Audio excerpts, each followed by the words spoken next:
أعوذ بالله من الشيطان الرجيم بسم الله الرحمن الرحيم وإن يمسسك الله بضر فلا كاشف له إلا هو وإن يردك بخير فلا راد لفضله يصيب به من يشاء من عباده وهو الغفور الرحيم. حدیثوں میں جو ہے نا تو وہ تو تجربات سے پتہ چلا کہ اس بات سے نبی صلی اللہ علیہ وسلم نے جو روکا اس میں یہ مسئلہ ہے، اس میں یہ مسئلہ ہے. ہم تو ہر بات میں دنیاوی بات میں نہیں لاجک مانتے ہیں. دین کے معاملے میں بات جو زیادہ بیچارہ دو چار لفظ اس کو آ جاتے ہیں انگریزی کے تو وہ کہتے ہیں لاجک کیا ہے اس میں. تیری بدبختی ہے کہ نبی کی بات پر لاجک مانگتا ہے. تیرا ایمان لانے کا مقصد کیا ہے؟ سمعنا و اطعنا. ہاں یہ دلیل مانگ سکتے ہو، کہہ سکتے ہو یہ حوالہ ہے کوئی، لیکن لاجک جو ہے نا یہ نہیں ہے.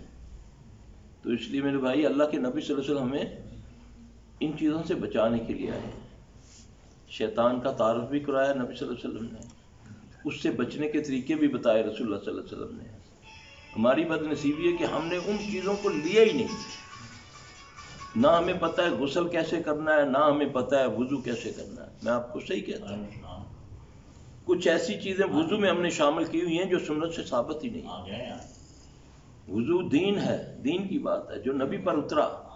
جبرائیل نے آپ صلی اللہ علیہ وسلم کو وضو سکھایا، جتنا سکھایا اس سے نہ کم نہ زیادہ. جو کرے گا وہ برباد ہو جائے گا، اس کا وہ عمل ضائع ہو جائے گا.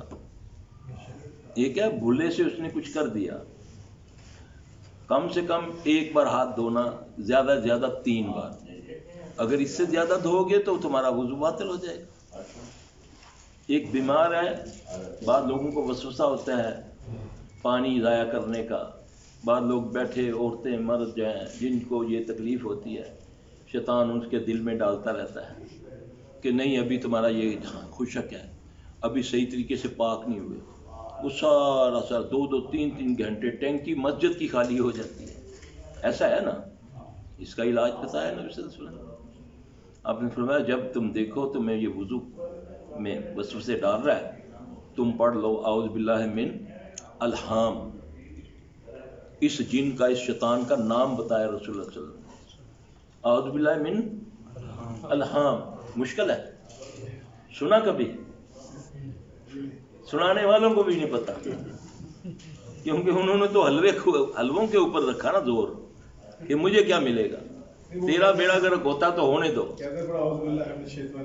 نہیں، وہ دیکھیں نا جو نبی نے بتایا وہ کریں گے نا. اس کا نام ہے، اس شیطان جن کا نام بتایا نا کہ ولہان، اس کا نام ہے جو تمہارا نماز میں وسوسے ڈالتا ہے. ڈالتے ہیں نا وسوسے.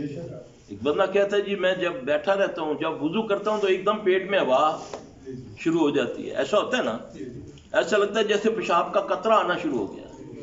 ایسا ہے، اس کا علاج بتایا نا.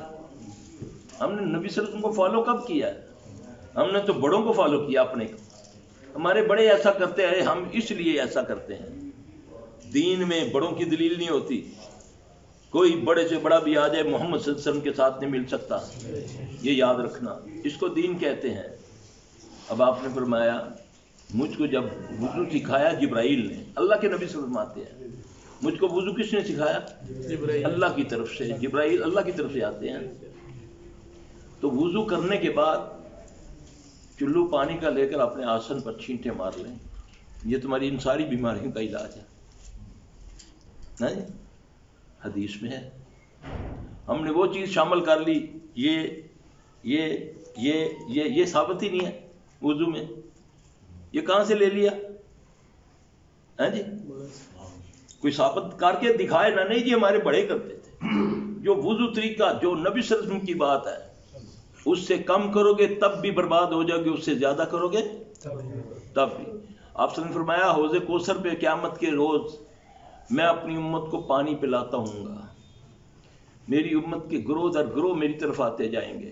اللہ ہمیں ان میں سے کر دے. ایک گروہ کو میری طرف آنے سے روک لیا جائے گا. حالانکہ ان کی پہچان ہوگی، میں پہچانوں گا کہ یہ میرے امتی ہیں، کیونکہ آپ نے بتایا نا کہ میں اپنی امت کو پہچانوں گا کیسے؟ نہیں، کیسے ہوگا؟ فیس بک سے پہچانوں گا۔ کس سے؟ میں اس کا ترجمہ کرنے لگا ہوں نا۔ فیس کہتے ہیں چہرے کو، بک کہتے ہیں کتاب کو۔ جس میری امت کے جن بندوں کا چہرہ وضو سے چمکتا ہوگا، وضو آدمی کب کرتا ہے؟ جب نماز پڑھتا ہے۔ جو نماز ہی نہیں پڑھتے ان کے چہروں پر کیا ہوگا؟ میں تو اپنی امت کو ان چیزوں سے پہچانوں گا، اور ان کے دائیں ہاتھ میں کتاب ہوگی،